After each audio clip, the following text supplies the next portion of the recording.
Thanks for tuning into Stampscaping 101. This is a scene that I just stamped out on a material called Stampbord. I've done other videos, but if this is the first one that you've kind of come across in terms of the surface, I go into all the basics of it in this scene. This scene is really easy, very basic one in terms of the number of stamps used. I used 3 different stamps, just stamped in black, toned the entire scene just using black ink, but the real charm, I think, in this scene for me is that it's about all the textures, the additional textures that have been applied that you just can't get in another, like a paper surface, okay? And that's in terms of these scratch marks that have been scratched back into the surface because Stampbord is a smooth, soft, workable clay surface. Very similar, if not the same, as the material they use on this material called Scratchboard, okay? So I've stamped the scene into it, but you can see where I've put all these little highlights and scratch marks into things like the water, the reeds right here. I've put a little highlights on my rocks, little grass scratches, in terms of the grassy textures back into the water's edge, and certainly up here in the sky, okay? It's kind of crazy when you look at it really close up, but those little scratch marks just become kind of a field of texture when you look at it overall, and I think it has a look of kind of an antiqued looking surface when you're talking about that. It looks a little bit engraved, and as I mentioned in the video, another term for scratchboard used to be paper engraving. This board happens to be on a hardboard panel, okay, and has that, I don't know what thickness of clay it is, but it's on this panel as well, which makes the kind of experience of using it really nice in terms of having a nice stiff board. I like thick papers. The thicker the paper, the better, so it doesn't buckle, but this is, a hard panel, so it will never buckle. So making the impressions, it's kind of nice when you're stamping into something as thick as this, and as stiff as this, and as smooth as this, and it's also accepting of just about any ink that's out there. So no special inks needed, just dye-based inks. You certainly could use things like a StazOn or something of that sort, but you don't have to. And this is just one way of using it. You can use all kinds of colors on it, but I just wanted to make this video just nice and simple, and wanted to get into the uses of the different tools that are used with this stamp board, or potentially used. Some people don't even use these panels as something that they can do reverse marks into. They just want a nice stiff panel or piece that they can make an embellishment out of, okay? I've seen alcohol inks used on these things or whatnot, and they spray them off and it's beautiful. It looks like a glazed piece. People use the 3.5 by 3.5 inch ones for like coasters as well. So you just have to spray these off. You can put a nice like a polyurethane spray over the top of it. You can do a polyurethane paint over the top of it and make it really thick, so it feels like a fired glazed tile.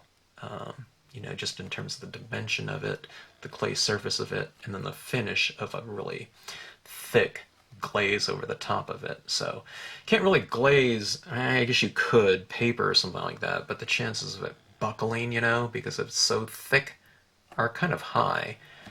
So that's where something like this can come into play. So anyways, if you want to stamp along with this, if you have some stamp board, you can certainly do that. This is, like I said, it's a really easy composition and color scheme. Composition and color scheme as far as adding colors. I probably could have done in like 10 minutes, but I'm not, in this video, of course, I'm explaining other things, but it is a really fast process, and then you can kind of spend most of your time doing those subtractive marks in there and, scratching off things like highlights and whatnot in it. And that's really where the fun lies for me in terms of this surface. And it's really a super relaxing process to do. Alright, so anyways, hope you enjoy this video and hope you are able to get your hands on some of this and to give it a try. Okay, this is a video on a material called Stampbord. It's S-T-A-M-P-B-O-R-D. B-O-R-D is kind of ampersand arts. Naming convention for a lot of their surfaces that they use. Stampboard is another name or size for a material that ampersand art calls clayboard. And clayboard comes in various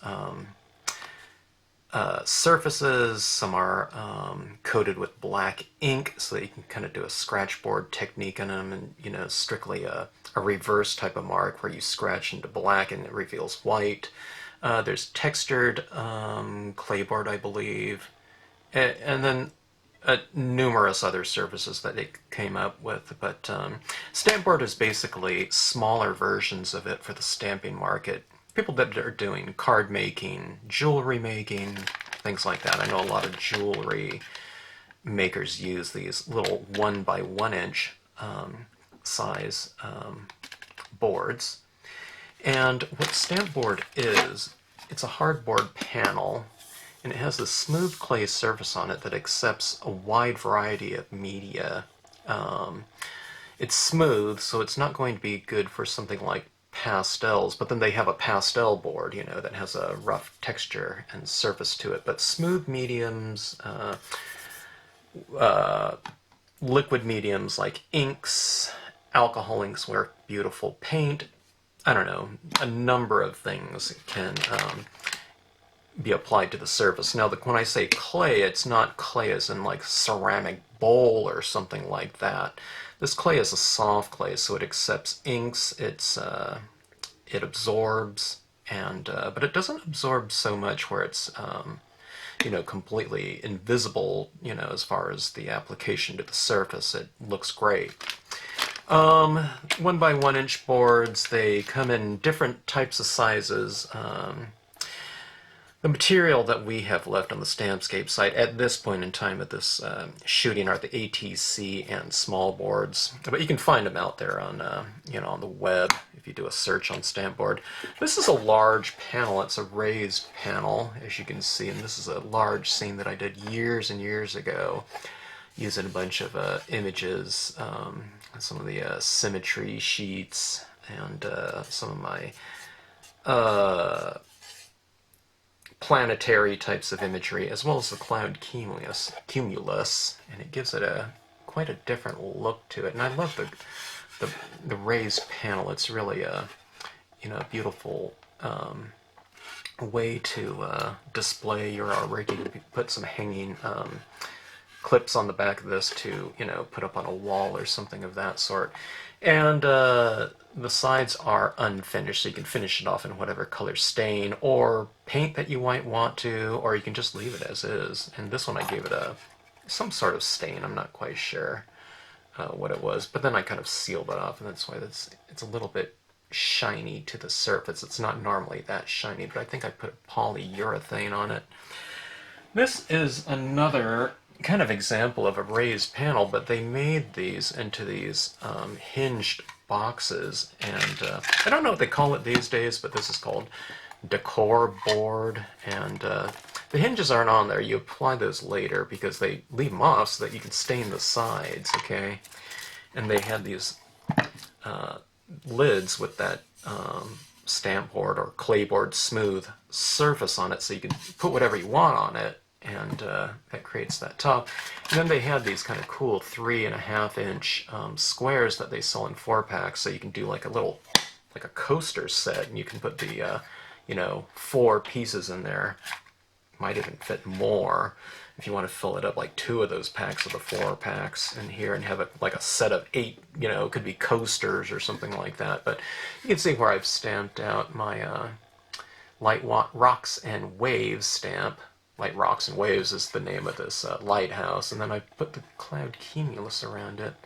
Let me see if I can zoom in here a little bit. But the surface is clay, so can you see all those scratch marks I put in there? I gave it this kind of weathered surface type of thing by putting in these little scribed marks, and you know how I always use the gel pen to do these little white dots down here. In this clay surface, it's a soft clay, so you can kind of scratch back into it much as you would with a material they call scratchboard. Scratchboard is something that's kind of on kind of a cardboard style backing, but the clay board or stamp board is on a hardboard panel, so it's stiff, which is kind of nice. And here's another scene that I stamped out using some stamps from a different company, but I used it with my ledge, and there again is the cloud cumulus in the background. You can see how I've kind of added in a lot of texture. All those little scratches are me kind of going, you know, just putting these little scratch marks in there. I kind of gave it this, I don't know, this circular pattern to those scratches in here. And there's this seaside cove in the background, and I've just put in these little scribed marks in it. So what I'm doing is I'm kind of creating highlights from a reverse mark as opposed to a positive mark of adding something like an additive process. I'm doing the subtractive process after I've already toned the I don't know, I was going to say the scene, I guess it's a scene, the top end.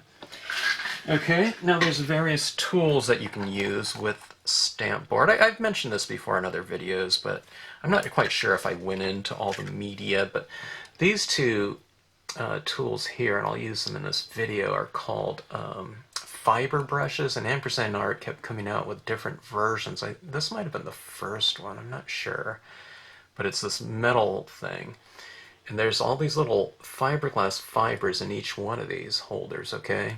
And then in this one, you kind of screw this out and see those fibers are coming out of there, okay? But you only want to reveal a small amount of them because they are hairs, so if you extend it too far, it's going to flay like that. And the way that you use this, you don't want too much of it sticking out. This is another one right here, the plastic version. It's probably the slightly more recent one. Then there's one that came out after that, but you kind of unscrew this and it kind of starts to release those fibers, or it starts to reveal them. It's kind of like an ink eraser, you might say, and it kind of digs into the surface of the stamp board really nicely.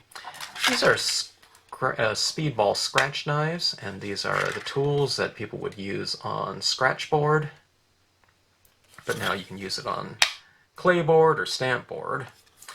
But those are the two types of nibs. Looks like a calligraphy nib, right? Because it's used on kind of like a calligraphy nib holder. One's kind of like a straight little spear, and one's kind of more like a scoop. And then Ampersand Art has their own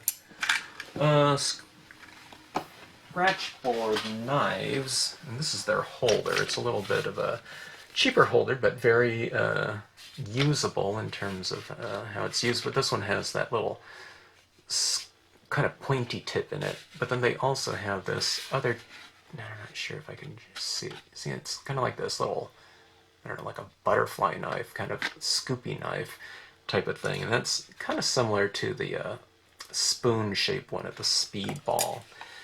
But anyway, anything like that. You can use sandpaper as a tool, you know, anything that kind of you can scratch back in or give different textures to things. All right.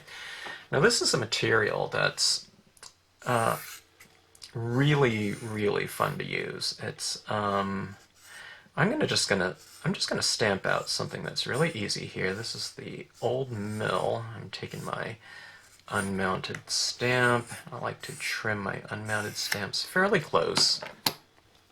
All right, and I'm going to use that with an acrylic block with my tack and peel material adhered to it on one side. Okay, stick that down. It gives a temporary mounting tack to it, and I can see my tack and peel on this thing needs to be washed off, and it'll retain. It'll not retain, but it'll get my tackiness back. It's fine right now. It's sticking just fine, but it gets a little stickier if you wash it off.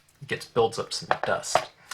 All right, now this board right here is kind of a demo piece board, but it's similar to in size to like the ATC size board. Now, if you get this stamp board in a different configuration called Clayboard Smooth, it comes Clayboard Smooth. The only difference is it's the exact same surface, but it comes in sizes ranging from, I think it's 5x7 is the smallest piece. Could be 6x9, but it goes all the way up. You can get these things huge. Artists use these for, you know, archival work. You know, it's a museum quality hardboard panel. Okay, it's completely acid free. So they market it to the art market, and in the art market, you really have to. It has to be archival, you know, for fine artists to use that type of material. So, is it overkill in the stamping world? I don't know, but it sure is fantastic in terms of a surface. Okay, I'm just stamping this out in black ink. Alright, and there's my old mill here. I've left a little bit of room down here and a little sky area up there. I could stamp some sky out. Maybe I will. Why don't I use my spooky moon? Okay. I have my tack and peel on this as well. You can see how tacky this one is. And I'll put this on here. And my stamp is a little bit wider than the block, but no big deal. Okay. Now, I could do this scene in color, but for this video, I'm just going to do it in black and white, okay? I think it kind of has this aged look to it when I just do it in black. Alright, so now you can use any other type of sky figure if you want. It could be a cloud, could be a sun, whatever. Could be a different moon, okay? So we'll keep this composition nice and easy. Or simple. They're all easy, you know. Some, you know, if you use more stamps, it's just a little bit more time consuming. But for the sake of this video, and stamp along, we'll keep it nice and simple in terms of our composition. Okay, so we have this right now. I am going to stamp some foreground in here now. Here's one of the things that's different. When we go back in and we start scratching back into this, doing some reverse marks, revealing things like highlights, texture, and whatnot, it gives a little bit of scratch into the surface, okay? Which is what we want. That's what we're going after. But the thing is, you don't want to really stamp over those scratch marks because the scratch marks are going to be scratched into the clay. So if I stamp something into the scratched areas, wherever it's been scratched is going to be the white of the board because the ink is not going to get into those grooves. So in this case, like when I'm stamping out my foregrounds in most of my cardstock scenes, I leave the foreground for last, but I'm going to do that first. Or just before I start toning the scene in, okay? So get a little foreground to that, like so, all right? And this panel, this stamp board, it has a different feel when you're stamping on there that's kind of nice, because the board is stiff, you know, it's thick. I don't know how thick that is, 1/8 of an inch or something like that. And there's this little thin kind of clay, I don't know if I can show you that or not, if that's going to show up. Maybe you can see it right there. It's a little bit of white edge to it. It's a thin coat of clay. It's not so thin that when you start scratching back into it, you're going to start revealing the wood board or anything like that. But it is nice. It's rigid, you know. And that's what people like about those little 1-inch ones too. It's they make perfect little kind of three-dimensional pop-up embellishments if you use them in that manner. Okay, now this is going to be stone simple, okay? Now, if you've done some of these stamp-along videos before, on cardstock, we're usually starting with a lighter tone of ink, okay? You could do that on here if you want to, but just to kind of get a feel of Stampbord and this type of surface, I'm just going to be going on with black. So, that being said, just kind of be a little bit methodical in terms of your application of this. You don't want to tone everything out. Now, this Stampbord is absorbent. So, I mean, this is like the opposite of a glossy cardstock that's sealed, okay? It's absorbing my ink kind of fast, you know, because clay is that way, okay? So see, as I start applying this, I'm going to stay in one area, okay? See, as I take this in here, I'm not moving it around. I'm not trying to get down here yet, okay? So I'm just kind of taking this in. I'm using a lighter touch too, okay? But I'm just trying to get a lot of repetition in terms of my stroke, okay?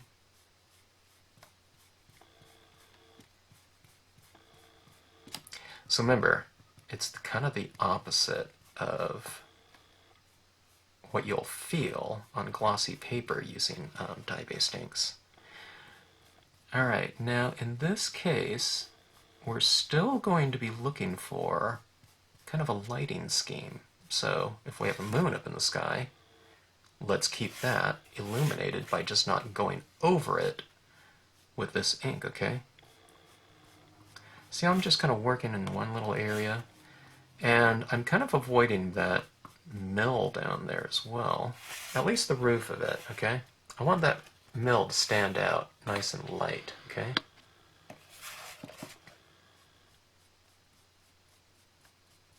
Now, the thing about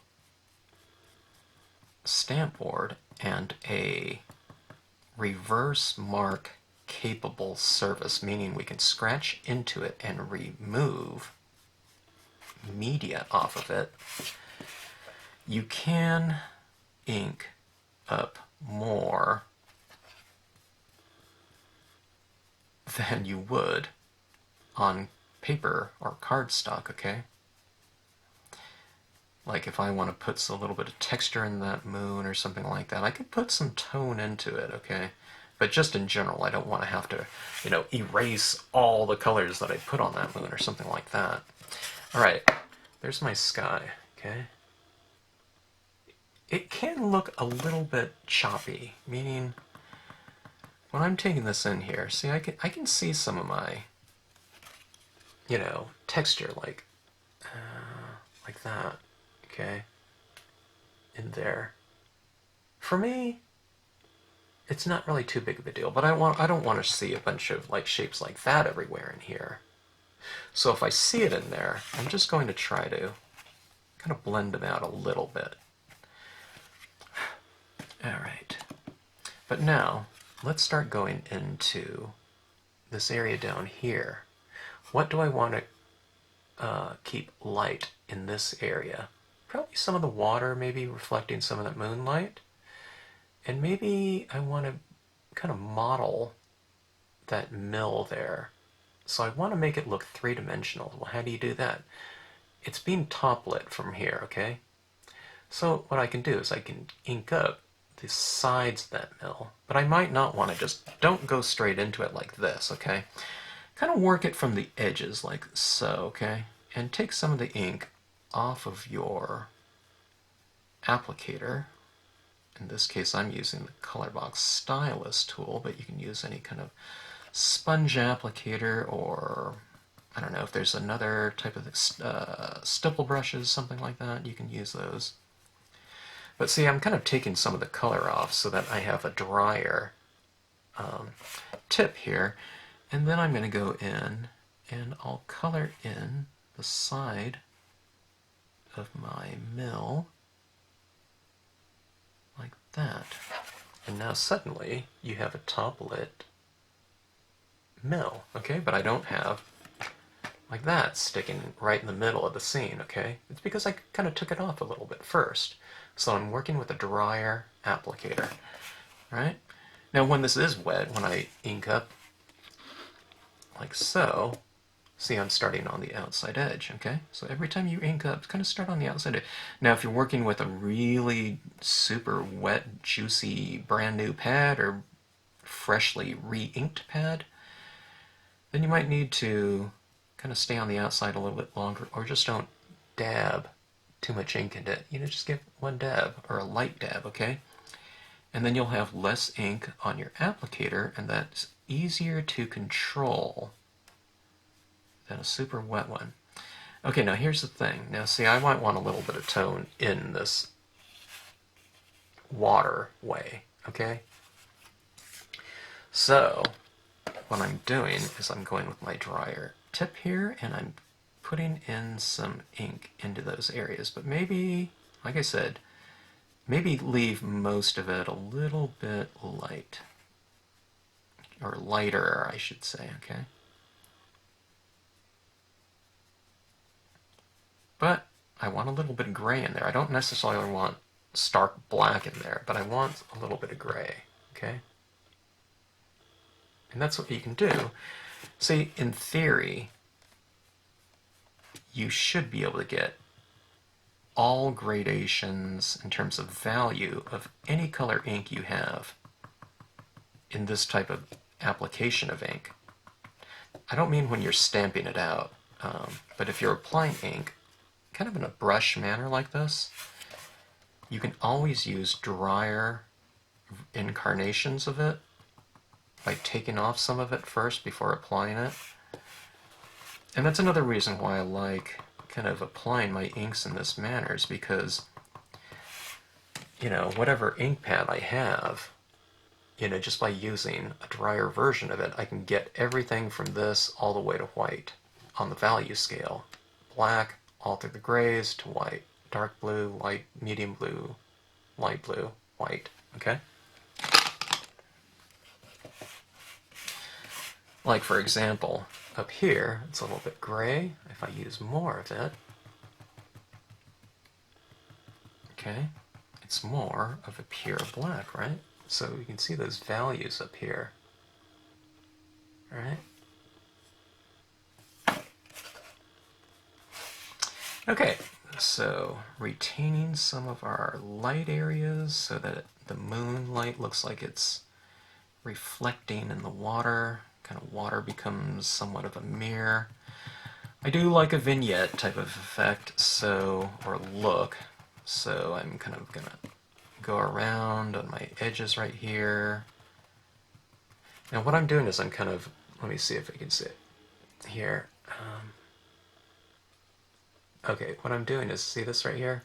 I'm coming in like this at an angle. I'm not coming flat, I'm coming in an angle like this, okay? Like that. When I'm doing that. That's so I don't get like these edges showing, right? Because that would mean that I'm tilting it on the inside area, okay? But I'm tilting it out, you know, off of it like that. You see like that? So that's how I don't get those kind of edges showing like that all the time, right? All right, so see, it's kind of like this. I mean, kind of exaggerating it like that. I don't go 45 degrees, but it is at an angle, so.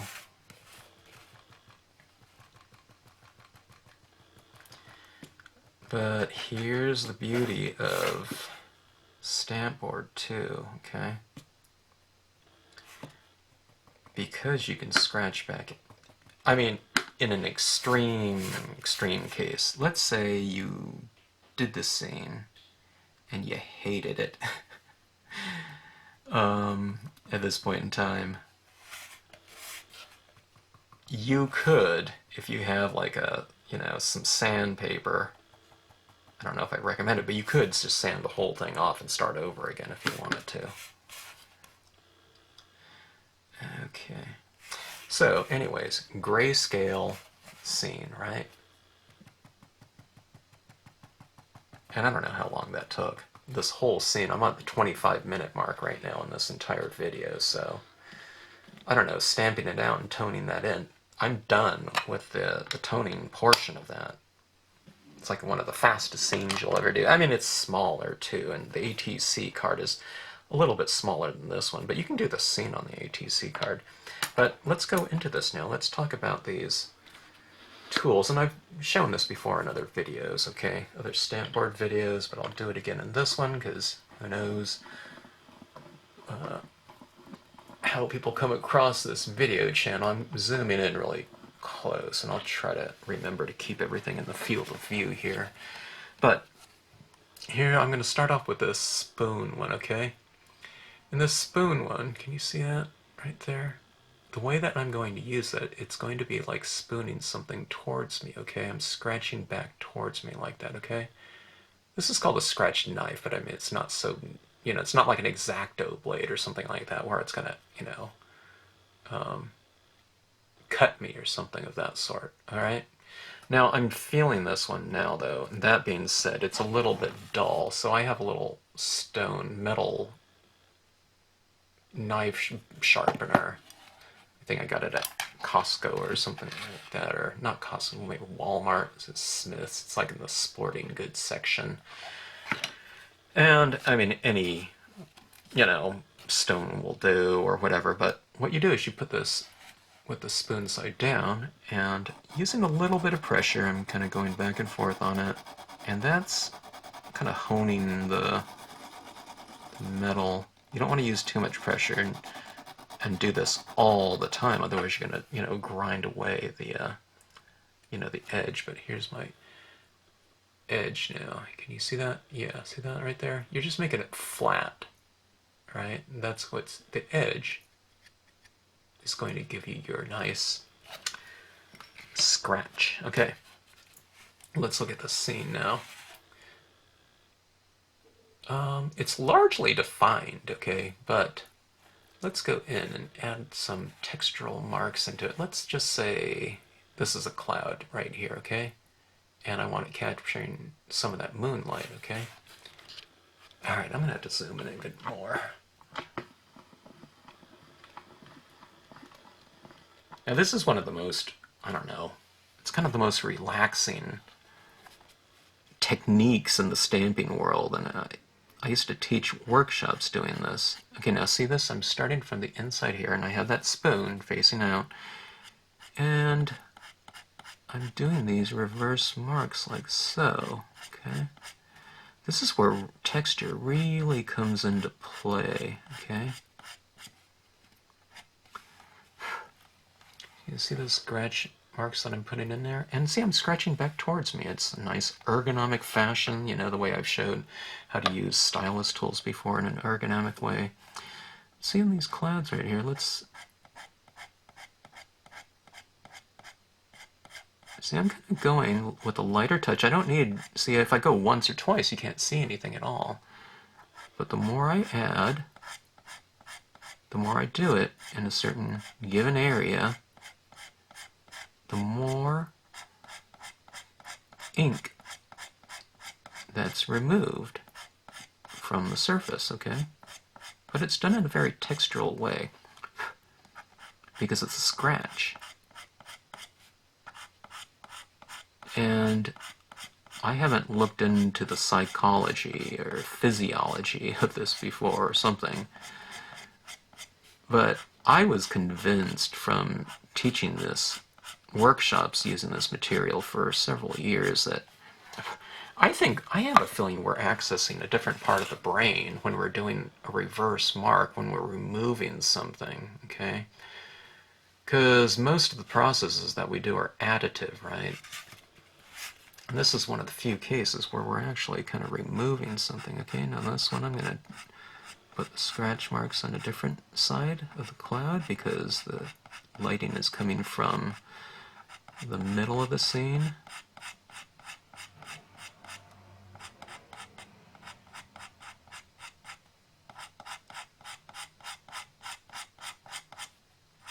when I was doing this, you know, everyone's nice and social when we're stamping and having a great time. But I might have been teaching classes, you know, with 20 people doing this at one time. And people are talking when they're doing the stamping portion, but when they started scratching into this, it was the quietest class, I don't know, like in the history of stamping, I think. Every time. It's almost like I don't know, it's like meditation or something.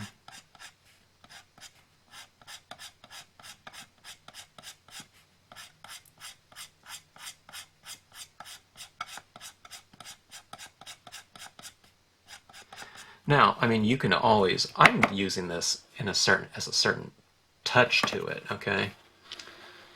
You can do more of like a expressionistic, you know, cut into it or something like that. You can outline things, you know, different ways you can do it, but, you know, people have different touches, so, and none of them are wrong. All right, now this is can we see this?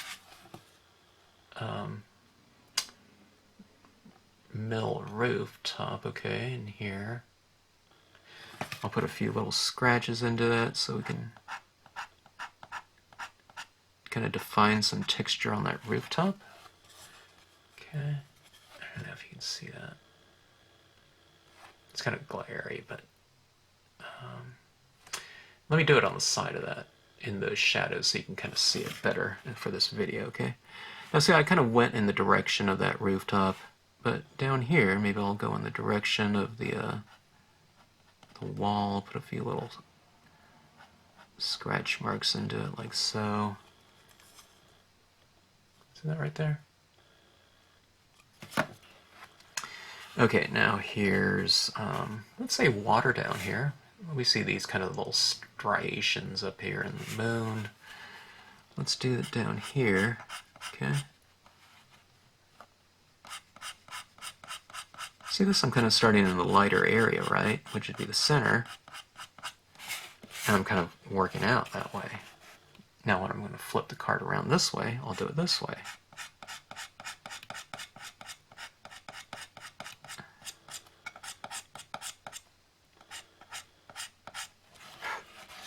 Okay, so we see a little texture down here.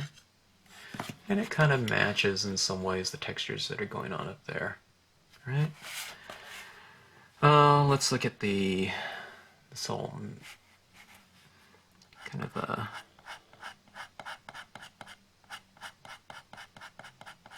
not a hill, but I don't know, this little ridge. Maybe it can be capturing some light here a little bit. You can see these rocks kind of disappeared in the background here, okay? Because I've toned them out. Let me see if I can do this holding this in my hand so you can see it kind of happen easier, but see, I just put a few little scratches on the top of it. And now suddenly we have moonlit rocks right there, okay? So that's how they kind of come out a little bit. Now the more I dig into them, the more ink will be, you know, removed. Same thing with these rocks right here. Let's, instead of adding a few like white dots to it, right? Like in the other videos, if you've watched any of those. So now it's making these rocks seem a little bit more dimensional by putting some highlights on them. See these rocks in the background? The moon's right there. I don't know, maybe the trees would be blocking out the moonlight, but I feel like doing this, so who cares? I'm going to scratch away at the tops of those rocks. I'm not trying to do it in one stroke. And see, it's kind of doing it in a few strokes. Kind of a light pressure.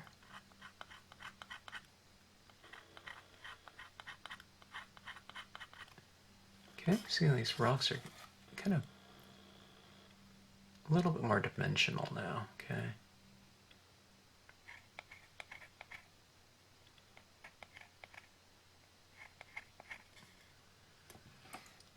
Okay, we We have this rock right here. Well, here's a rock kind of in the shadows. Let's put a little light on it, huh? Okay, now if you ever take off too much, don't be worried about it. Just go back in and take your applicator and tone it back in. I didn't think I took off too much, I just wanted to show you that you can do that. So, see, I'm toning it right back in, adding some more ink right over the top of it. Okay?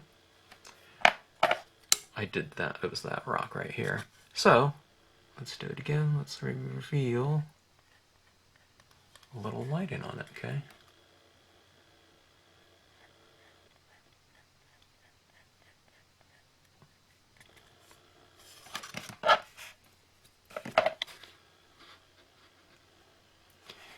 All right. Okay, let's switch off from the that spoon one. The spoon is kind of, you're using it on its edge like that, okay? And it's taking off kind of a wider area of tone or whatever ink that you've applied. Now let's switch off. Let's say I wanted something really fine, okay? So I'm going to take this kind of pointed spear looking one, okay?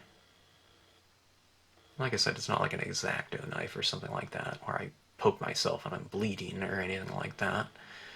But here's this fine tip, okay? And what is that for? It's for a thin, consistent line. Some people are saying I don't get ink on my fingers. See, they're all inky. Alright, let's say this tree here is capturing some of that moonlight, okay? I'm just taking some of this and I'm putting some little scratch marks into those trees, facing the light, and see that right there? This is what it looks like kind of from a distance. It's capturing that moonlight. Where would it be on this tree? Well, the moon is on this side of the tree, over here.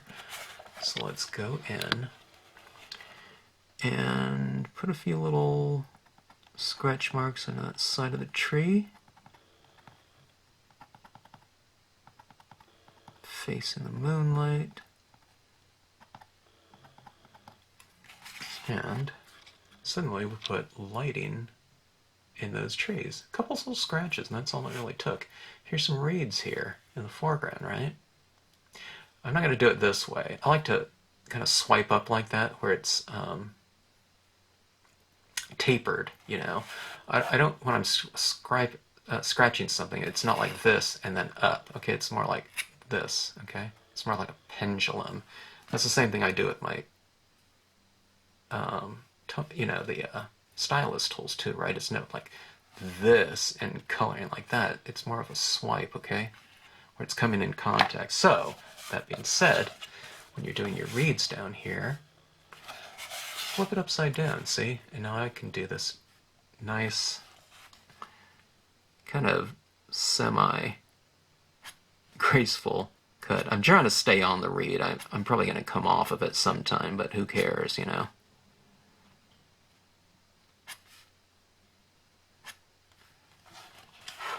Okay, so see, I'll show you what it looks like on one side. See, that's how it looks on one side, and that's how it looks on the other side. We're looking up close here, but when you look at it like that, now it looks like some of these reeds are capturing some of that moonlight, right? So let's do it on this side as well.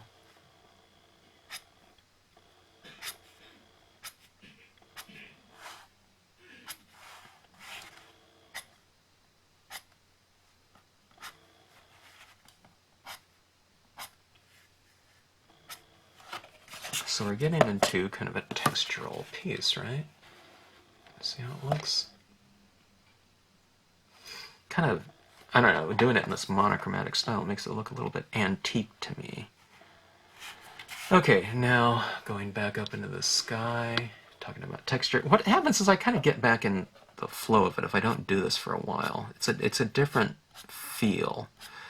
So sometimes after I start scratching a little bit, I get a little bit more comfortable with it and kind of reacquainted with the whole kind of process of it. Now I'm going to add some extra texture up in my sky. See that right there? It kind of looks like an engraving now. the use of a scratch board and these scratch knives when people used to go back in and scribe these little lines back into it. One other name for using scratchboard was paper engraving, because you are kind of, you're scratching back into a surface of something, so it is kind of engraving in some ways.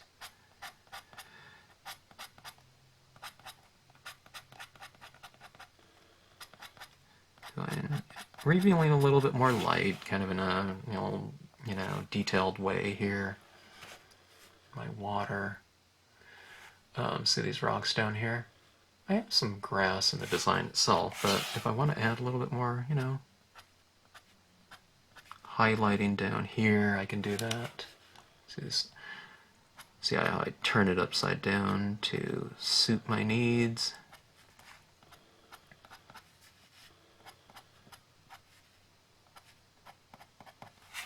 Okay. And if I want a little bit more of an exact little scratch on maybe some of the tops of some of these rocks, I can do it with this one. You can do it with the other one too.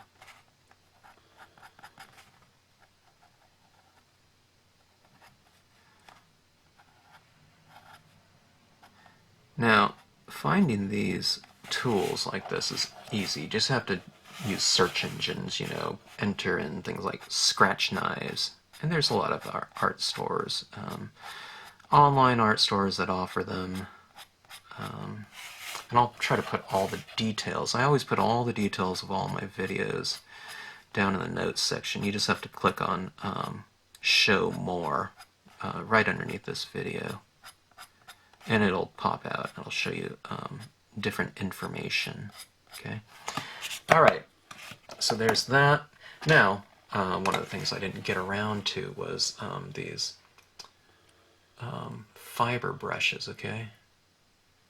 And I'm going to extend that out a little bit like that. Okay. So if these little scratch marks are something akin to what I would be going for with like a gel pen, like a white gel pen, this right here is something akin to me using like a Colorbox Frost White with Q-tip on cardstock, okay? But I'm not going to do it. You could use that on here like that, but it's just as easy. See, if I wanted to create some softer looks, like let's say right around that moon or something like that, I want it to glow a little bit more, I can just kind of start scratching back into this. And what this is doing is it's almost like a broom, okay? Now here's the thing, this is what I'm going to say right now, and this is what everyone does, okay? It happens in such a slow manner and controlled manner that people think there's nothing, this is not doing it. So what they do is they extend it out, right? And it pushes those little tiny fibers like this out of that thing, and then they start brushing on here, and it's moving these fibers around, but these fibers are glass, so it starts breaking everywhere, and all their little fibers break. But it's not. You need to keep it like really tightly, compact, right? So you just want a little peekaboo area of it showing so that those fibers are like tight like this, okay? And that's what you start kind of brushing away some ink. Okay, so right here, see, I'm going to start brushing into some of my ink, and you'll see this right here? It's a much more kind of delicate, soft removal of ink there. Alright? So it's like, it's powder on my, finger, I don't know, I'm so close up, it's hard to show. See this right in here?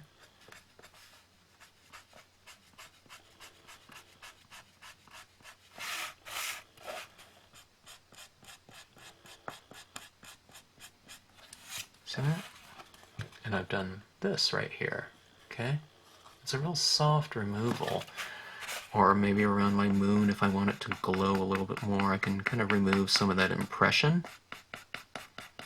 I'm not trying to erase the impression, I'm just trying to remove some of the ink so that instead of it being black around there, Maybe it's a little bit more gray. And if I do this long enough, you can see when I knock it off like that, I'll see a little powder down there, and it's clay powder. Okay. Down here in the water, if you want some of that water a little bit lighter, you can kind of brush off some of that ink, like so.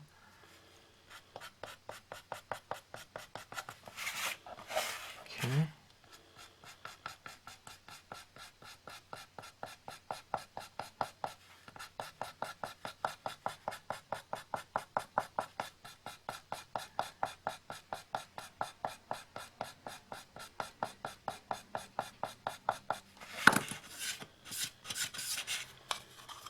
And there you have it. See, it looks kind of fuzzy there, right? It looks like powder almost. See that right there? But it's not. It's just where I've rubbed off some of that ink and revealed some of that board. So it has this hazier look to it. So it's kind of a nice contrast against a nice crisp scratch, right? So, kind of a fun little project. You can do any scene that you want with it and just kind of look for opportunities. If you're someone that likes a lot of texture, you'll love this process of applying that type of texture yourself through that scratching kind of engraving method. And what do you do with something like this? You can mount it on a board. I like to mat it. It has these plain sides to it, okay? And what I like to do is, I need to go get one, but because my pads are real dry, but I love metallic pads. Like this one would be awesome with like gold or silver. And okay, now one of the things I forgot to say too is if you want to just take this, if you want to do one of these monochromatic scenes like this, and if you feel like tinting it with a certain tone, let me see if I have. That's what I did here. See, this is a black and white surface right here, but what I've done is I've gone back in with like probably like a peach Bellini or something, and I've tinted, I put that tone right over the top of it, really light color, okay? Or blues look really cool too. But I would keep it fairly light, okay, with some sort of really light ink. But see, this looks like, it looks antique, like even more antique to me when you do it with some sort of tone like that. And see, this looks a little bit shiny, but you can see where this one I've sprayed with a polyurethane spray right over the top of it, just to seal it off a little bit more. But yeah, what I was getting at is like a metallic pad or something like that. I like to just take this board and I dip it into my pad, and then I get these edges that are, metallic, and it looks really finished. And sometimes the ink goes a little bit over, because, if I'm dipping this into it like this, sometimes it gets a little tiny strip of it on the front of that, which I think looks good too. And I like matting it and then mounting it on something like a card. It probably wouldn't be blue. Well, I don't know. If I did this one in a blue tint, this is a 5x7 card right here, but if you matted this and then you mount this on something like this, it really makes for a really special card for someone, just because it is three-dimensional. I don't know, this one would work, I guess, but I would put a matte on it. I like putting like a little light matte and then a little bit of a darker matte, and then I put this on my card, and having that kind of raised thing is really nice. And if you have anything like this raised panel, kind of that you've finished it off, one of the things is that whoever your recipient of your card is, or it could be another stamper and whatnot, they always want to know how you got that on there, because everyone's used to working on paper, right? So here's this beautiful flush, hardboard panel, and here you have your stamped project or whatever on the top of it. In this case, it's a scene, of course, but no one everyone's always kind of baffled how, people did that. Because, I don't know, not many people use Stampbord or something like that, this type of surface here, so. It's really fun to use. I just mount my things with photo stickers, and those photo stickers stick like iron on something, but highly textured and fun and raised. Some other types of things, like people use those little 1-inch embellishments. Some people just stamp out a scene, and then what they do is they stamp out part of that scene in one of those 1-inch ones. Like if there was some birds flying up there, they might put that birds or something like that, so it's little parts of the scene are kind of raised out of it, and they would have this stamped in paper or something like that. There's a lot of examples on our website under Stampscapes.com, and if you go click over to Stampbord, you'll see some different examples. You'll see there are some, from a coworker of mine, stamped a bunch of scenes on those 1-inch ones, so it's actually a scene. It's a mini scene, of course, on a 1-inch tile. So she has a bunch of those ones. Inchies became kind of really popular at one point in time, as well as dominoes and ATCs, and Stampbord comes in those different configurations, the 1-inch, the ATC, and the domino sizes. We happen to be out of a lot of them, but you can find them out there still. Like I said, if you look around on the web, there's some art suppliers that have those sizes there. But anyways, this is a really fun surface to use, and if you decided to kind of stamp along with me on this one, I hope you had a great time. If you look into Stampbord and try it out, I hope you really enjoy it as much as I do. It's a lot of fun to work on, and the possibilities when you talk about a subtractive process being able to be introduced into a scene, it's quite something. It's pretty significant in terms of the possibilities as far as things like texture and lighting and other, so it's not that you can just scratch back a little detail into it. It's almost becomes an integral part and an equal part of the entire process for me. When you look at something like that, I mean, this scene, or this project right here, is about a scene, but when you talk about the finish, it's really about all that texture that's going on, in these various areas. And the fact that you can, if you don't like that, you can tone it back in and scratch back into it again and again and again. It becomes a little bit worked at some point in time if you keep doing that, but just the ability to do it, you can't do that on paper. You can't, what are we going to do? We're going to bleach out a bunch of ink or something like that, probably not happening. So anyways, a lot of fun, and a lot more forgiving in some ways than any other surface out there. Not that we're redoing a lot of things, but just in terms of the possibilities. Anyways, thanks for watching. Hope you enjoy the Stampbord, and hope you try it out at some point in time. It's a lot of fun.